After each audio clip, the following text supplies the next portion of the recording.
दवाई के साथ वो एंटीबायोटिक्स क्यों जरूरी है?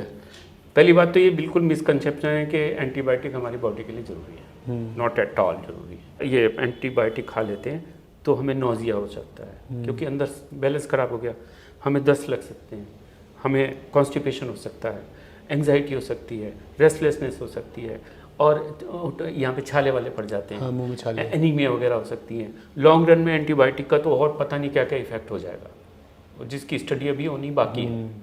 तो ये सब चीज़ें होती हैं और बच्चा जो है ना ग्रोथ करनी बंद हो जाती है, नेचुरल ग्रोथ रुक जाती है। कई लोग कहते हैं कि एंटीबायोटिक्स के साथ कुछ परहेज भी करना पड़ता है खाने पीने का, या कोई डेयरी प्रोडक्ट कोई लोग मना करते हैं। तो अगर कोई एंटीबायोटिक्स खा रहा है तो खान पान का किस तरह से ध्यान रखे, और क्या एंटीबायोटिक्स के साथ दूध पिया जा सकता है? सर, कितने टाइम तक फिर एंटीबायोटिक्स लेना ठीक रहता है, और कितनी क्वांटिटी में? नमस्कार दोस्तों, मैं हूं हिमांशु भट्ट। जब भी हम किसी बीमारी के बाद डॉक्टर के पास जाते हैं तो डॉक्टर हमें दवाइयों के साथ एंटीबायोटिक्स देते हैं, और हम बड़े मज़े से इन एंटीबायोटिक्स को खा भी लेते हैं। वैसे तो इन एंटीबायोटिक्स का हमारी बॉडी पर पॉजिटिव इम्पैक्ट भी पड़ता है, लेकिन नुकसान भी बहुत बड़े लेवल पर देकर जाती है, और कई बार तो बीमारियां इतनी गंभीर हो जाती हैं एंटीबायोटिक्स से कि आप कंफ्यूज हो जाएंगे कि कौन सी बीमारी किस चीज़ से हुई, कब हुई, और इसका सॉल्यूशन कैसे मिले। इसलिए दी हेल्थ शो की आज की इस वीडियो में हम डॉक्टर विजय वर्मा जी से जानेंगे कि एंटीबायोटिक्स क्या है, कितनी खाई जाए, कौन से ऑर्गन को कब और कितना डैमेज करती है, और कितने टाइम तक एंटीबायोटिक्स खानी चाहिए। सर, आपको मेरा प्रणाम। Thank you very much. Sir, antibiotics तो हर डॉक्टर देते हैं। अब मैं ये नहीं कहूँगा कि एंटीबायोटिक्स गलत है, ज़रूरी भी है, लेकिन पहले ये जानना चाहता हूँ कि एंटीबायोटिक्स होती क्या है? यस, बहुत। तो ये इस समय की वर्ल्ड की सबसे बड़ी समस्या एंटीबायोटिक रेजिस्टेंस है। वो मैं बताऊंगा, पहले बताता हूँ एंटीबायोटिक है क्या। तो एंटीबायोटिक का मतलब क्या है, वर्ड के अंदर ही मीनिंग छुपा हुआ है। Antibiotics, anti against, biotics, bio को लाइफ कहते हैं, बायोलॉजी। ओके। तो बायोटिक्स बैक्टीरिया। तो उन जीवन को मारने का जो एक हमारे पास हथियार है, केमिकल, उसको एंटीबायोटिक कहते हैं। मतलब जो हमारे पेट के अंदर बैक्टीरियाज हैं, पेट में हो, हमारे ब्लड में घूम रहे हो, सेप्टिसीमिया हो, ब्रेन के अंदर इन्फेक्शन हो गया हो, लंग्स में हो गया हो, निमोनिया हो गया हो, यूटीआई हो गया हो, इंटेस्टाइन में हो गया हो, कहीं फोड़े फुंसी हो गया हो, हर जगह ये बैक्टीरिया एक अपनी जड़ जमा लेते हैं। उसको मारने के लिए जो भी चीज़ इस्तेमाल करते हैं उसको एंटीबायोटिक कहते हैं। अब ये एंटीबायोटिक की शुरुआत में थोड़ा सा और बता दूँ, इसकी शुरुआत हुई थी 1928 में। ओके। अलेक्जेंडर फ्लेमिंग, इन्होंने एक फफूंद होती है पेनिसिलिन, वो फफूंद के अंदर से एक ऐसा तत्व निकाला जिसका नाम था पेनिसिलिन। तो पहली बार ऐसा हुआ कि वो पेनिसिलिन निकाल के जब इस्तेमाल की गई, तो उस समय यूएसए में 1928 की बात है, ये खोज हुई थी। तो वहाँ पे जो एडल्ट पॉपुलेशन थी उनको एक बीमारी हो जाती थी, सिफिलिस, यौन रोग। उसमें घाव हो जाते थे यौन अंग पे, और उससे पूरी बॉडी ख़त्म हो जाती थी। वो बड़ी ख़राब बीमारी होती थी। उसमें बहुत अच्छा इफेक्ट आया इसका। उसके बाद इसकी जो इस्तेमाल की गई थी 1942 में, तो सन 1942 से ये एंटीबायोटिक की पहली शुरुआत थी। अच्छा। उसके बाद कई सारी एंटीबायोटिक हुई, आप पूछोगे तो मैं नाम बता दूंगा। तो ये तो उसके बाद एम्पिसिलिन, क्लॉक्सासिलिन, पेनिसिलिन की हायर पेनिसिलिन, ये तो नेचर से निकलने वाली चीज़ थी। उसके बाद सिंथेटिक बनानी शुरू कर दी।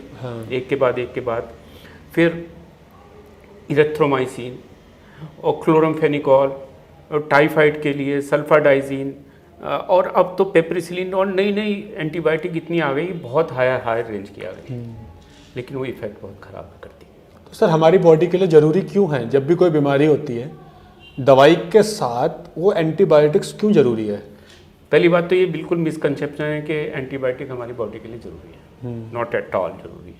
क्योंकि जब हम कह रहे हैं कि ये बैक्टीरिया को ख़त्म करती हैं, लाइफ को ख़त्म करती हैं, तो उनको मारने से क्या हम ठीक हो जाएंगे?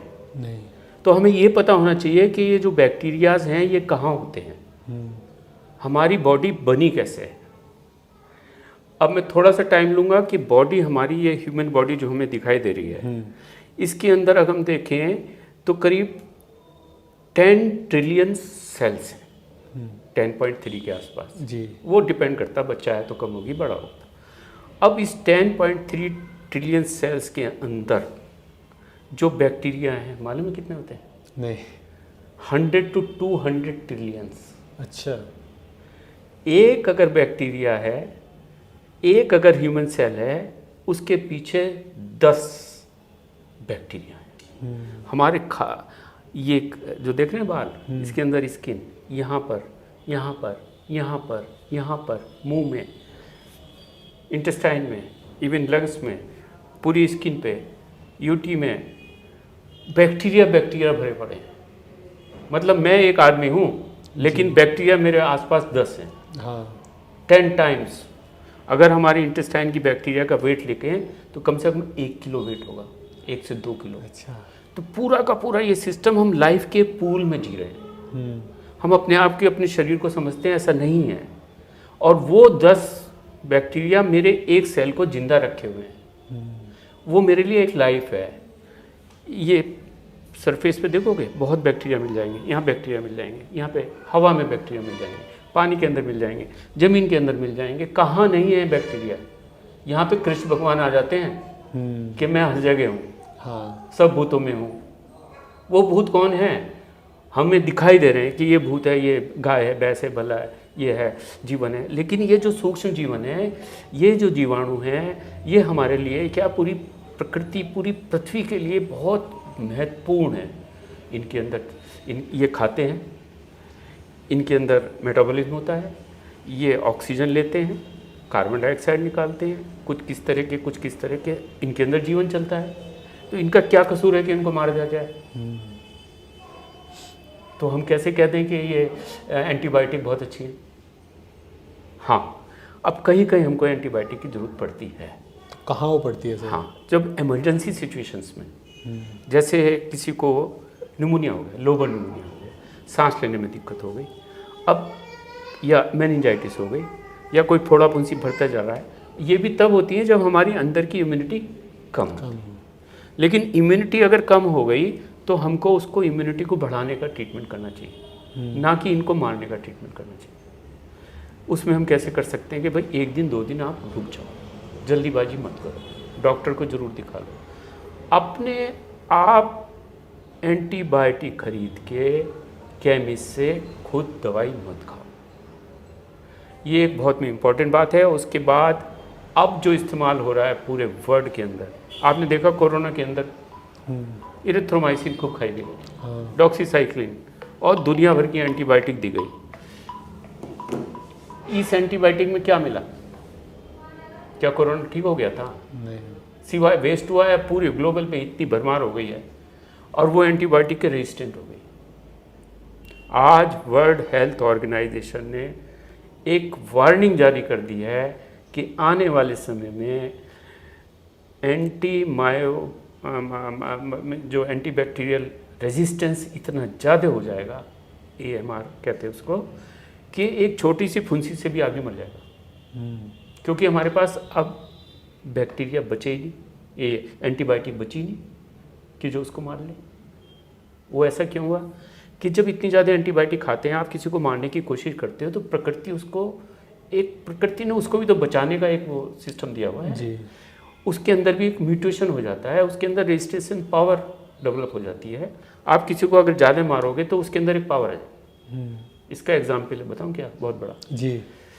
हमारी पृथ्वी पे बहुत सारे लोग रहते हैं जी। एक समय हिटलर आया था और हिटलर ने जूस को मारने की पूरी कोशिश करी। आज जूस कितने पावरफुल हैं? अच्छा। इजराइल कितना पावरफुल? जी। वो तो ख़त्म नहीं हुए, लेकिन आज इजराइल, सेम बैक्टीरिया हमारे अंदर है, हम उसको मारने की कोशिश करते हैं, एंटीबायोटिक्स देते हैं, लेकिन वो बैक्टीरिया जब रेजिस्टेंट हो जाते हैं, वो इतने पावरफुल हो जाते हैं कि थोड़ा सा नंबर वो हमें ख़त्म कर देते हैं। मतलब ये है कि हमारी बॉडी के अंदर जो बैक्टीरियाज हैं, जो हमारी बॉडी के लिए बहुत ज़रूरी है, ये एंटीबायोटिक्स उन बैक्टीरियाज को मार देती है। क्या है, इसको कहते हैं म्यूटेशन। म्यूटेशन। जैसे आपने देखा कि कोरोना का इन्फेक्शन आया, फिर का म्यूटेशन हो गया जी, ये नई आ गया, दूसरी एक स्ट्रेन आ गया, ओमिक्रॉन आ गया, डेल्टा आ गया। ये क्या है? क्योंकि हमारे ये जो लाइफ है, एक ये नेचर का नियम है कि वो अपने आप को बचाने के लिए वो नए नए रूप धारण कर लेता है। जैसे कोई राक्षस होता है वो अपने नए रूप धारण कर लेता है। जी। वो ये उसको मारा, वो रक्त बीज राक्षस था, उसने मारा, जहाँ बूंद गिरी वहाँ पे वो बन गया। हाँ। बिल्कुल इसी तरह से ये हमारे बैक्टीरिया हमारे अंदर है, जिनको आप मारने की कोशिश करते हो वो एक नया रूप ले लेंगे। हाँ। अब ये अलग प्रश्न उठता है कि भैया अब हमारे पास दो चीज़ें हैं कि हम बैक्टीरिया को ख़त्म करें या बैक्टीरिया को बचा के रखें। हाँ। तो ये प्रश्न उठेगा कि बैक्टीरिया होते क्या हैं। जी। तो हमारे अंदर जितने बैक्टीरिया होते हैं उसमें दो तरह के बैक्टीरिया, एक पैथोजेनिक मतलब जो बीमारी को क्रिएट करते हैं, एक नॉन पैथोजेनिक जो आइडियल पड़े रहते हैं। इन दोनों का जो एक कॉम्बिनेशन है, एक इक्विलिब्रियम है, एक सिम्बियोसिस है, सहजीवन, आपस में मिलके वो रहते हैं। अब वो हमारी बॉडी के लिए इतने ज़रूरी हैं कि अभी जो सबसे बड़ी रिसर्च चल रही है वो खाली गट बैक्टीरिया के ऊपर चल रही है कि हमारी इंटेस्टाइन के अंदर जो गट के अंदर बैक्टीरिया हैं वो क्या काम करते हैं। और आपको जान के ताज्जुब होगा कि जब बच्चा पैदा होता है तो एक तरह का वो मांस का लोथड़ा होता है, उसके अंदर कोई बैक्टीरिया नहीं है क्योंकि माँ से आया। लेकिन जैसे ही उसने पहला सांस लिया, आपने यूँ किया, उसका टच हुआ, हवाई उसे सांस लेता है। जैसी सांस लेता है तो हवा के बैक्टीरिया अंदर जाते हैं, फिर वो दूध पीता है तो बन जाते हैं। तो पहला विटामिन बनता है विटामिन के। और कुछ बच्चों में विटामिन के नहीं होता तो उनके नाक से मुंह से ब्लड आना शुरू हो जाता है। तो मैं देखता था कि जैसे ही हमने विटामिन के का इंजेक्शन दिया वो एकदम से ब्लड रुक गया और 2 दिन के बाद में वो बीमारी खत्म। क्योंकि अगर वो बैक्टीरिया अपने आप ही हो जाते हैं, अपने आप ही बैक्टीरिया जब डेवलप कर लेंगे, 24 घंटे 48 घंटे में बैक्टीरिया डेवलप कर लेते हैं तो विटामिन के बन जाता है। हाँ। तो ये तो पहली शुरुआत हुई जीवन को बचाने के लिए, जो हमारे गट बैक्टीरिया हमें बचा रहे हैं, हमारी आने वाली पीढ़ी को बचा रहे हैं। उसके बाद जब बहुत सारे बैक्टीरिया धीरे धीरे 1 महीना 2 महीना 3 महीना, तो उसके अंदर की जो इम्यूनिटी होती है वो यही बैक्टीरिया बनाते हैं। हम जो खाते हैं, जो हमारे गट के अंदर बैक्टीरिया होते हैं, वही उसको मॉडिफाइड करके ट्राइग्लिसराइड बनाते हैं। ये सारे विटामिन्स वो बैक्टीरिया बनाते हैं, विटामिन बी कॉम्प्लेक्स सारे बनाते हैं, B12 बनाते हैं, नियासिन बनाते हैं, बायोटिन बनाते हैं। उसके बाद एक सीरोटोनिन बनाते हैं। सीरोटोनिन हार्मोन क्या है? हमारे ब्रेन के अंदर 2 हार्मोन बड़े इंपॉर्टेंट है जी। 2 हार्मोन क्या कहेंगे उसको, न्यूरोट्रांसमीटर केमिकल जो है, डोपामाइन और सीरोटोनिन। तो आपने सुना होगा ना, पार्किंसन में हो गया, हाँ जी, डिमेंशिया हो गया, हाथ पैर कांपने लगे तो डोपामाइन डिफिशिएंसी वगैरह से होता है। सीरोटोनिन जो है इसको हैप्पी हार्मोन भी कहते हैं, हैप्पी। तो ये क्या करता है कि इसका 95% जो सीरोटोनिन है वो हमारे गट में बनता है और ये ब्लड में जाके हमारी एंग्जाइटी को ख़त्म कर देता है, स्ट्रेस को ख़त्म करता है, हमें नींद बढ़िया आती है, हमारी पेरिस्टेटिक एक्टिविटी अच्छी होती है, हमारा हार्ट ठीक होने लगता है, हमारा digestion, muscles, everything. Serotonin happy hormone बनता कहाँ है? पेट में। 95% बाहर से नहीं आता। जैसे मैंने पिछले वीडियो में बताया कि कोलेस्ट्रॉल 95% हमारा अंदर ही बनता है, जो कि हमारे लिए बहुत ज़रूरी है। सेम चीज़ ये हो रहा है यहाँ पे। और इन्हीं बैक्टीरियाज को एंटीबायोटिक्स खत्म कर देती है और फिर जो नए बैक्टीरियाज आते हैं उन पे एंटीबायोटिक्स का उतना असर नहीं पड़ता, इसलिए एंटीबायोटिक्स की डोज बढ़ा दी जाती है, फिर जो बैक्टीरिया वो मर जाते हैं। अब यही हो रहा है। क्या होता है कि दर्शकों से भी कह रहा हूँ, उनको भी अपना एक्सपीरियंस होगा कि बच्चे बीमार पड़ते हैं, हम लोग देखते हैं। तो जनरली क्या होता है, एंटीबायोटिक दे दिया आपने 3 दिन 4 दिन, 10 दिन बाद फिर वो आ गया, दूसरे डॉक्टर के पास चला गया, वो तीसरे के पास चला गया। हमने तो पढ़ाई समझे एक ही कर रखी है, चाहे अमेरिका का हो चाहे यहाँ हो, वो दूसरी एंटीबायोटिक लिख देगा, वो तीसरी लिख देगा। तो अधिकांश बच्चे या इनको बार इन्फेक्शन होता रहता है और वो एंटीबायोटिक खाते रहते हैं सालों सालों तक, हर 1 महीने में 2 महीने में। अब उसका इफेक्ट बॉडी पे क्या होता है, साइड इफेक्ट्स। मतलब कौन से ऑर्गन्स को डैमेज कर सकती है एंटीबायोटिक्स? तो सबसे बड़ा तो डैमेज यही है कि हमारा जो जीवन है, जो लाइफ का सोर्स है, जो बैक्टीरिया मेरी लाइफ है, मेरा 1 सेल तो ह्यूमन का है और 10 सेल बैक्टीरिया के हैं, जो इसने मुझे, तो मेरा सपोर्ट सिस्टम खत्म कर दिया उसने। तो जब हमारे क्या होता है, जब बैक्टीरिया ये एंटीबायोटिक खा लेते हैं तो हमें नोजिया हो सकता है, क्योंकि अंदर बैलेंस खराब हो गया, हमें दस्त लग सकते हैं, हमें कॉन्स्टिपेशन हो सकता है, एंग्जाइटी हो सकती है, रेस्टलेसनेस हो सकती है, और यहाँ पे छाले वाले पड़ जाते हैं, हाँ, मुंह में छाले, एनीमिया वगैरह हो सकती है। लॉन्ग रन में एंटीबायोटिक का तो और पता नहीं क्या क्या इफेक्ट हो जाएगा और जिसकी स्टडी अभी होनी बाकी है। तो ये सब चीज़ें होती हैं और बच्चा जो है ना ग्रोथ करनी बंद हो जाती है, नेचुरल ग्रोथ रुक जाती है। हाँ, और फिर कैंसर वगैरह भी बन सकते हैं। अभी मैं तो नहीं कह सकता श्योरिटी से, लेकिन बहुत सारी चीज़ें, केमिकल जब भी कोई बॉडी में जाएगा तो वो हमें डिस्ट्रॉय करेगा ही करेगा। सर कितने टाइम तक फिर एंटीबायोटिक्स लेना ठीक रहता है और देखिए, कितनी क्वांटिटी में? सबसे बड़ी बात यह है कि ये सब काम हमारा इंडिया में ज़्यादा हो रहा है क्योंकि यहाँ पे प्रिस्क्रिप्शन मेडिसिन को फॉलो नहीं करते। प्रिस्क्रिप्शन मेडिसिन, जैसे हम एक सर्टिफाइड चाइल्ड स्पेसिस्ट हैं तो मेरे को अधिकार है कि मैं एंटीबायोटिक लिखूँ, लेकिन वो केमिस्ट को तो नहीं है। हाँ, नहीं है।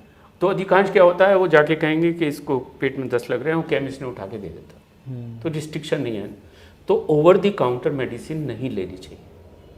अपने आप से मत लो, डॉक्टर को आप दिखाओ जो सक्षम है, और वो जब एडवाइस करता है तो आप ज़रूर एंटीबायोटिक लो, लेकिन 3 दिन 4 दिन 5 दिन, और बार बार अगर रिपीटेड हो रहा है तो आप उसको बोलो डॉक्टर को कि सर ये बार बार इसको इन्फेक्शन हो रहा है, बार बार एंटीबायोटिक लेनी चाहिए, आप इसकी इम्यूनिटी बढ़ाने की चीज़ बताइए, बजाय इसको कि आप बैक्टीरिया को बढ़ाओ अंदर की। अभी प्रोबायोटिक आए गई हैं, लैक्टोबैसिलस वगैरह हैं, और बहुत सारी चीज़ें हैं जो हम मुंह से दे रहे हैं। और आपको जान के ताज्जुब होगा कि इस समय गट बैक्टीरिया पे इतनी रिसर्च होती है, और अमेरिका के अंदर वो अंदर की बैक्टीरिया बढ़ाने के लिए पता क्या करते हैं, किसी का अगर जॉन्डिस हो गया, लीवर खराब हो गया, दूसरे की लैट्रिन निकाल के और जो पेशेंट है उसके अंदर मुंह में डालते हैं। अच्छा, जिसे कहते हैं faecal transplantation. Can you believe it?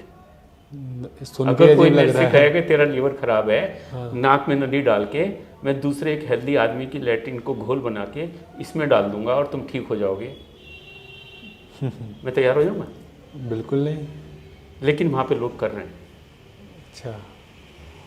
और हैरान मैं हूँ, आपको पता है कि जेपी हेल्थ पैराडाइज में डायरेक्टर हूँ, चाइल्ड स्पेसिस्ट हूँ, हमारी रिसर्च भी है, और हम लोग यहाँ पे बस्ती ट्रीटमेंट करते हैं। तो बस्ती ट्रीटमेंट क्या है कि उन्हीं बैक्टीरिया को बढ़ाने के लिए हम दवाई सीधे डायरेक्ट पेट में डालते हैं। वैसे के लोग लैट्रिन डालते हैं, लेकिन हमारे आयुर्वेद जो है ना, घी, तेल, मक्खन, शहद, दवाइयों का मिश्रण बना के लैट्रिन के रास्ते डालने की जो प्रक्रिया है, इतनी वैज्ञानिक तौर पर प्रक्रिया है, जिसमें मुझे एंटीबायोटिक तो देनी ही पड़ती। 98% नो एंटीबायोटिक।